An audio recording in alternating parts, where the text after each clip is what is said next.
Hello दोस्तों, हमारे channel में आप सभी का बहुत बहुत स्वागत है। आज हम आपके लिए विज्ञान के कुछ महत्वपूर्ण प्रश्न लेके आए हैं जो कि आरआरबी या एनटीपीसी आदि की दृष्टि से बहुत ही इम्पॉर्टेंट है। तो चलिए बिना देरी किए हुए क्लास को हम आगे बढ़ाते हैं। तो चलिए शुरू करते हैं। पहला सवाल हमारा क्या है? वह आनुवंशिकता के जनक कौन है? ग्रेगर जॉन मेंडल, हेग्रो बाइडरीज, रॉबर्ट हुक और डार्विन। ठीक है, तो इन चारों ऑप्शनों में से कौन सा उत्तर है आपका? इसमें से जो आपका उत्तर है वो है Gregor John Mendel, option number ए।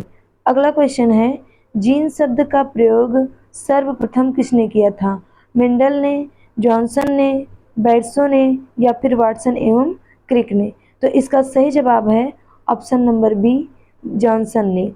अगला क्वेश्चन, निम्न में से कौन सा मनुष्य का एक आनुवांशिक रोग है? हैजा, टाइफाइड, हीमोफीलिया या फिर हाइड्रोफोबिया?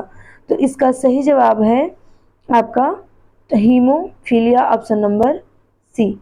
अगला क्वेश्चन, जेनेटिक्स नाम किसने दिया था? नंबर 1 है हुक ने, बैटसन ने, मेंडल ने या फिर डार्विन ने? तो इसका भी सही जवाब है ऑप्शन नंबर बी, जो है जेनेटिक्स नाम बैटसन ने दिया था। अगला क्वेश्चन है, जीन का प्रयोग सर्वप्रथम किसने किया?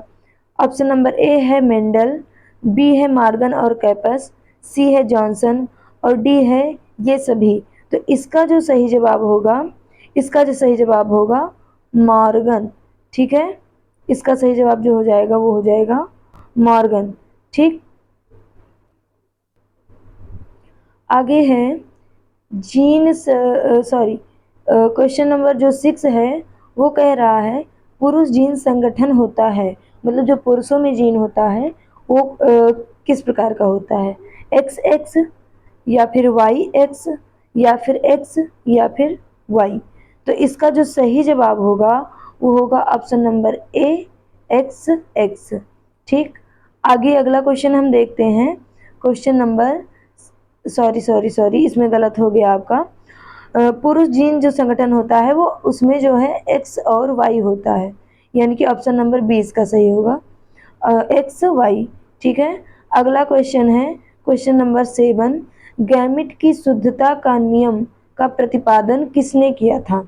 ऑप्शन ए है मेंडल ने, बी है डार्विन ने, सी मेंडलीफ ने या फिर डी रदरफोर्ड ने? तो इसका जो है सही जवाब हो जाएगा गैमिट की शुद्धता का जो नियम दिया था वो किसने दिया था? मेंडल ने दिया था। ठीक है, अगला क्वेश्चन है, प्राथमिक उपभोक्ता जो होता है वो कैसा होता है? शाकाहारी होता है, मांसाहारी होता है, सर्वाहारी होता है या फिर इनमें से कोई नहीं? तो इसका सही जवाब हो जाएगा ऑप्शन नंबर ए, शाकाहारी। आगे देखिए 9 नंबर क्वेश्चन क्या है, द्वितीयक उपभोक्ता कैसे होता है? तो प्राथमिक उपभोक्ता तो शाकाहारी होता है, वहीं जो द्वितीयक उपभोक्ता है वो कैसा होता है? तो शाकाहारी, मांसाहारी, सर्वाहारी और इनमें से कोई नहीं? तो इसका सही जवाब हो जाएगा ऑप्शन नंबर बी, मांसाहारी। क्योंकि आप जानते हैं जो प्राथमिक उपभोक्ता होते हैं वो केवल और केवल प्राकृतिक चीज़ों को खाते हैं, जैसे कि पेड़ पौधों की पत्तियां हो गई तो इनको खाते हैं, तो इस वजह से वो शाकाहारी होते हैं। लेकिन जो मांसाहारी होते हैं वो प्राथमिक उपभोक्ता को भी खाते हैं, इस वजह से जो प्राथमिक उपभोक्ता होते हैं वो मांसाहारी होते हैं। ठीक है, क्वेश्चन नंबर जो है 10 क्या कहता है, सहजीविता का उदाहरण क्या है इनमें से? तो पहला है लाइकेन, दूसरा है कवक, तीसरा है अधिपादप या फिर चौथा है इन तीनों में से सभी। तो इसका जो है सही जवाब होगा ऑप्शन नंबर ए, लाइकेन। लाइकेन जो होता है ये सहजीविता का उदाहरण है। आगे है सारगेसो समुद्र का नाम जो है वो किसके नाम पर पड़ा है या किस कारण से पड़ा है? तो इसका ऑप्शन है जो है ऑप्शन है इसका कवकों के कारण, आवृतबीजियों के कारण, जो है शैवालों के कारण या फिर ब्रायोफाइटा के कारण? तो इसका सही जवाब हो जाएगा ऑप्शन नंबर सी, शैवालों के कारण। अगला क्वेश्चन है, ऊर्जा का जो पिरामिड होता है वो कैसा होता है? हमेशा सीधा होता है या फिर हमेशा उल्टा होता है या फिर दोनों प्रकार का होता है, या फिर कोई नहीं, या इनमें से कोई नहीं होता है। तो इसका सही जवाब हो जाएगा ऑप्शन नंबर ए। ऊर्जा का जो पिरामिड होता है वो हमेशा और हमेशा सीधा होता है। अगला क्वेश्चन है, इकोलॉजी शब्द का प्रयोग किसने किया था? हैकल ने, रीटर ने, टेंसले ने, या फिर मेंडल ने? तो इसका जो है सही जवाब हो जाएगा ऑप्शन नंबर बी। इकोलॉजी शब्द का प्रयोग सबसे पहले किसने किया था? रीटर ने किया था। अगला क्वेश्चन है, वातावरण एवं जीवन के संबंध के अध्ययन को हम क्या कहते हैं? ऑप्शन ए है पारिस्थितिकी, बी जीवाश्मिकी, सी कोशिकी, या फिर डी अनुवांशिकी? तो इसका जो है सही जवाब हो जाएगा ऑप्शन नंबर ए पारिस्थितिकी। अगला क्वेश्चन, जीन किससे बने हुए होते हैं? डीएनए के, आरएनए के, प्रोटीन के, या फिर इनमें से कोई नहीं? तो इसका सही जवाब हो जाएगा आपका जो है ऑप्शन नंबर ए। जीन जो होते हैं वो डीएनए के बने हुए होते हैं। ठीक है। अगला क्वेश्चन है, लाइकेन होना चाहिए था। लाइकेन सहजीवी, गलत लिख गया है, इसको समझिएगा। लाइकेन जो होता है, लाइकेन सहजीवी है ना, लाइकेन, ये होगा लाइकेन। ठीक है, तो इसको समझिएगा कि लाइकेन सहजीवी जो पाए जाते हैं वो किससे बने हुए, ये किसमें पाए जाते हैं? शैवाल और ब्रायोफाइटा में, अधिपादप और अंतःपादप में, शैवाल और कवक में, या मांस और कवक में? ठीक है, तो इसका जो होगा सही जवाब वो हो जाएगा ऑप्शन नंबर सी, शैवाल और कवक में।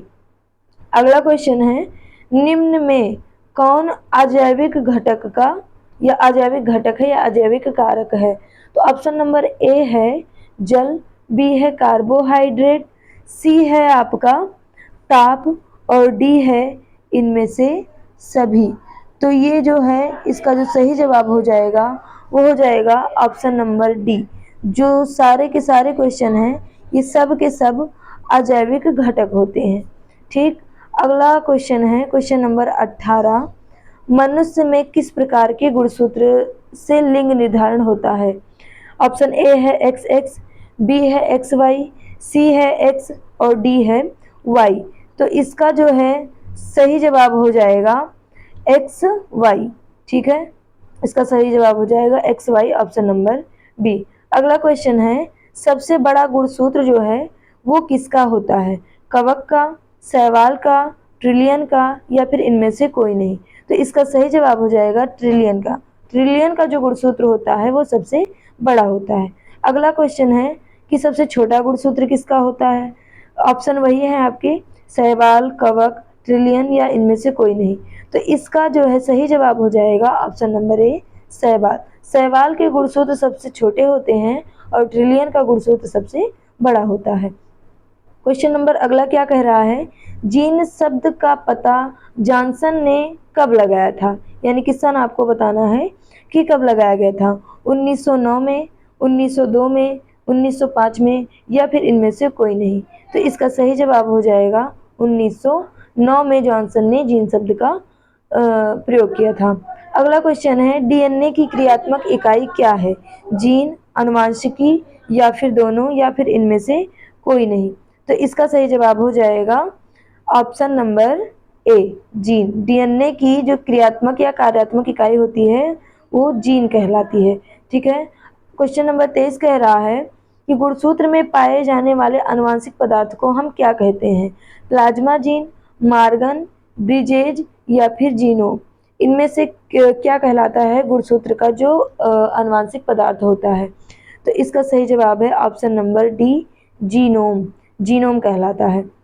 अगला क्वेश्चन, संपूर्ण जेनेटिक्स कोड का जो पता लगाया, संपूर्ण जेनेटिक्स कोड का पता जो है किसने लगाया था? हरगोविंद खुराना ने, रदरफोर्ड ने, मेंडल ने, या फिर डी इनमें से कोई नहीं? तो इसका सही जवाब हो जाएगा आपका हरिगोविंद खुराना ने।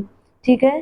क्वेश्चन नंबर 25, हरगोविंद खुराना को जेनेटिक्स कोड का पता लगाने के लिए नोबेल पुरस्कार कब प्राप्त हुआ था? 1965 में, ऑप्शन नंबर बी 1960 में, या फिर 1968 में, या फिर ऑप्शन नंबर डी कोई नहीं? तो इसका जो है सही जवाब हो जाएगा option number C. Option number C जो हो जाएगा 1968 में। ठीक है। क्वेश्चन नंबर 26 कह रहा है आनुवांशिक रोग रंग वर्णांधता जिसे कलर ब्लाइंडनेस भी कहते हैं के रोगी को किस रंग की पहचान का पता करने में कठिनाई होती है। तो ऑप्शन है आपका लाल और काला, दूसरा ऑप्शन है हरा, तीसरा ऑप्शन है लाल और हरा, चौथा ऑप्शन है गुलाबी। तो इसका सही जवाब हो जाएगा ऑप्शन नंबर सी, लाल और हरा। ठीक है। अगला क्वेश्चन है क्वेश्चन नंबर 27 जो है लाइकेन सूचक होते हैं। लाइकेन किसके सूचक होते हैं? वायु प्रदूषण के, जल प्रदूषण के, मृदा प्रदूषण के या फिर विकिरण प्रदूषण के। तो इसका सही जवाब है वायु प्रदूषण के। ठीक है। इसका सही जवाब हो जाएगा वायु प्रदूषण के। अगला क्वेश्चन है जीनोम के प्राकृतिक चयन का सिद्धांत को प्रतिपादित किसने किया था?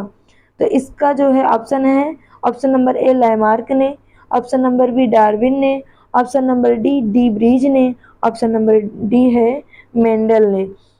तो इसका सही जवाब हो जाएगा ऑप्शन नंबर बी डार्विन ने। प्राकृतिक चयन का सिद्धांत डार्विन ने दिया था। क्वेश्चन नंबर 29 है आपका मानव में गुणसूत्र की संख्या कितनी होती है? 46, 48, 52 या फिर अनिश्चित। तो इसका सही जवाब हो जाएगा ऑप्शन नंबर ए 46 गुणसूत्र होते हैं। अगला क्वेश्चन है डीएनए का डबल हेलिक्स मॉडल किसने दिया था? क्वेश्चन का ऑप्शन है option number A Dalton, option B Salt, option C Watson एवं Crick, option D Leeuwenhoek. तो इसका सही जवाब हो जाएगा ऑप्शन नंबर सी वाटसन एवं क्रिक ने। क्वेश्चन नंबर 31 है प्रयोगशाला में सर्वप्रथम डीएनए का संश्लेषण किसने किया था? ऑप्शन नंबर ए मिलर ने, ऑप्शन नंबर बी खुराना ने, option number C De Vries ने, ऑप्शन नंबर डी कैल्विन ने। तो इसका सही जवाब हो जाएगा option number B Hargobind Khorana ने। ठीक है। अगला क्वेश्चन है क्वेश्चन नंबर 32 जीन अवस्थित होते हैं। कहाँ अवस्थित होते हैं जीन? गुणसूत्र में, माइटोकॉन्ड्रिया में, हरित लवकों में या फिर राइबोसोम में। तो इसका सही जवाब हो जाएगा ऑप्शन नंबर ए गुणसूत्र में। अगला क्वेश्चन विकास का सिद्धांत के प्रतिपादक कौन है? अर्थात विकास का सिद्धांत जो है किसने दिया था? तो इसका ऑप्शन है लुई पास्चर ने, ऑप्शन नंबर बी अरस्तू ने, option number C Gregor Mendel ने, option number D Charles Darwin ने। तो इसका सही जवाब हो जाएगा option number D Charles Darwin ने। अगला क्वेश्चन है हृदय का पहला प्रतिस्थापन किसके द्वारा किया गया था? Option number A doctor William Harvey, option number B sir Hopkins, option number C doctor Louis Pasteur, option number D doctor Christian Barnard. तो इसका सही जवाब हो जाएगा option number D doctor Christian Barnard. Question number 35 कह रहा है वंशागति के नियमों के अध्ययन को कहा जाता है वर्गीकरण विज्ञान, कोशिका विज्ञान, पारिस्थितिकी या फिर आनुवंशिकी। तो इसका भी सही जवाब हो जाएगा ऑप्शन नंबर डी आनुवंशिकी।